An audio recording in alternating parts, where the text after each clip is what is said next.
The first, I would like to respect my teachers and everyone. Topic: Sonita's Little School.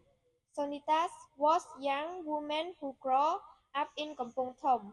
When she was a child, her village school had only one classroom made of bamboo, and when it rained, the roof leaked.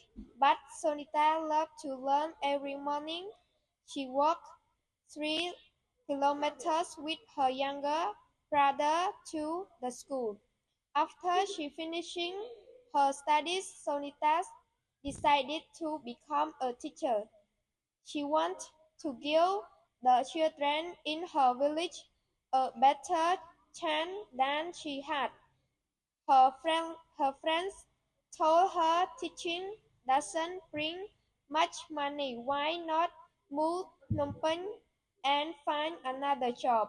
But Sonita smiled and said, I don't teach for money. I teach because I want to build minds.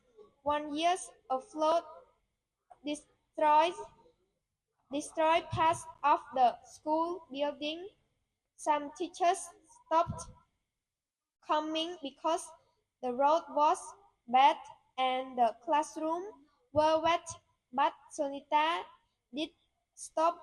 She used her own umbrella to protect her students' books and taught them under the big mango tree. One day, a visitor from an NGO passed by and saw her teaching under the tree. He was so inspired that he decided to help rebuild the school. Within 6 months, a new classroom was built and more children started coming to school. Today, Sonita's small village school has become one of the best in the area. Her students respect her because she never gave up even when it was hard. Thank you everyone and for listening to me.